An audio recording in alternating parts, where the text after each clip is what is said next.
This video is going to be about why a sales rep will not magically solve your problems and grow your business. It is an unfortunate realization to come to, but it is true. And I'll tell you why. There's pretty much like three main reasons. Like, let's say this is the typical scenario as to where it would not do very well for you. Let's say you have about anywhere from about like 10 calls a week. You got about 40 calls a month. You're doing 30 grand a month.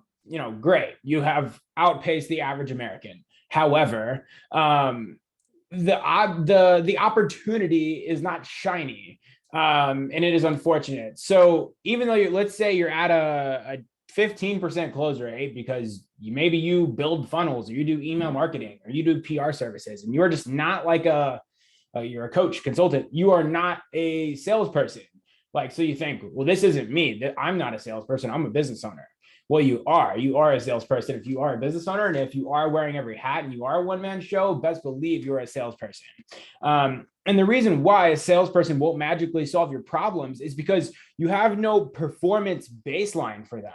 You have no real expectations. Like, if you're closing at 15% and you expect someone that just figured out what your business was yesterday to be closing at 50%, it's just not true. So there's no KPIs. You don't have, there's no real KPIs.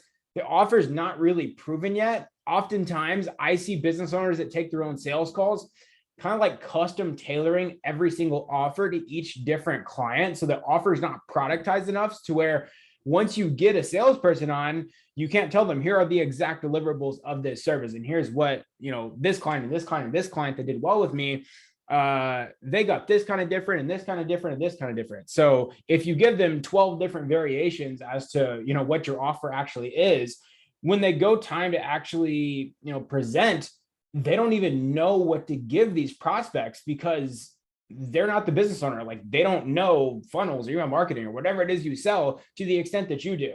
So when they get on a call and they have 12 different options, they're just as confused. So they don't really have a clear path as to what to sell and how to sell it. And just expectations really aren't there.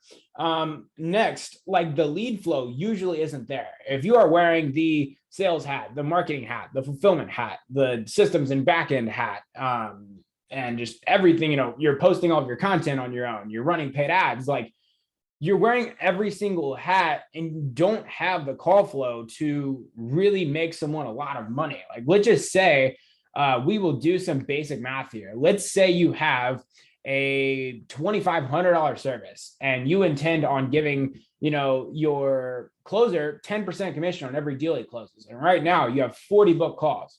If you're closing at a 15% close rate, let's say your guy does a little bit better. He does 20% his first month. So what would that be? If he makes, $250 on every deal closed, he closes what? That would be 8 deals. So he would make $2,000 that month. The unfortunate thing is, with your current call flow and with your current commission structure, you get to this tough middle grounds where you can't really meet with your closer to where he's making $2,000 a month and he's outperforming you. He doesn't really have the call flow to stay busy. He has like maybe 2 calls a day. So he spends an hour a day working, and then he's kind of looking around like, what do I do with my time? Like, do I get another offer? Like, should I, tell this business owner that they need to level up their marketing? And you don't want to be in a position where your closer is telling you how to run your business because he's bored and he's not, stimulated.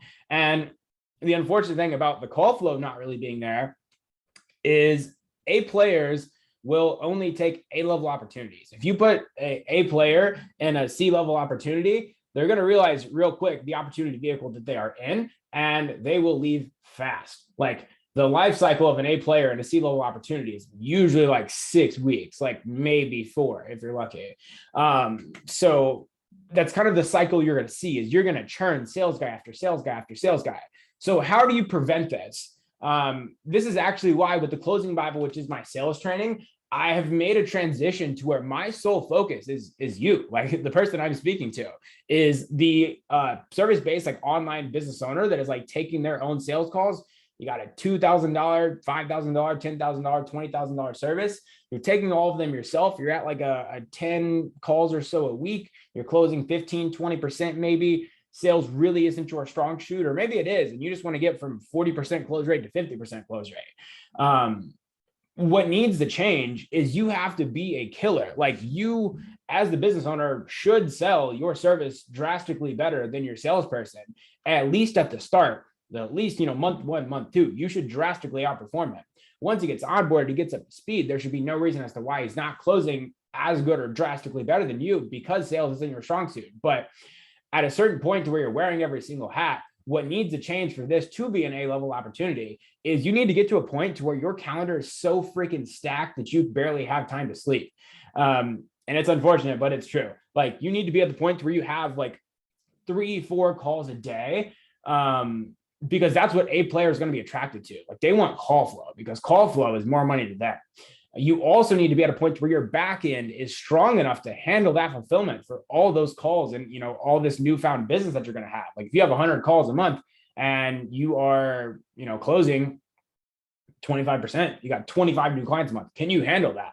And you don't have to be at 100 calls a month to bring on a closer, but ideally at least like 60. Like, they need to have 3 calls a day, 2-3 calls a day, 5-6 days a week for a month. Like, that's kind of ideal.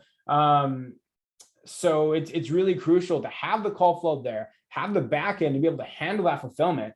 And ideally, like, if you want an A player, he's going to want to make A player money. He wants to make bare minimum like $8,000, $10,000 a month, if he's really an A player. And if you're going to be at a point where you have a C-level opportunity, a B-level opportunity, and your guy can make $5,000 a month, what I've seen happen is he's going to get really good. He's going to make, maybe 30%, 40% close rate. He's going to make his $5,000 or so a month.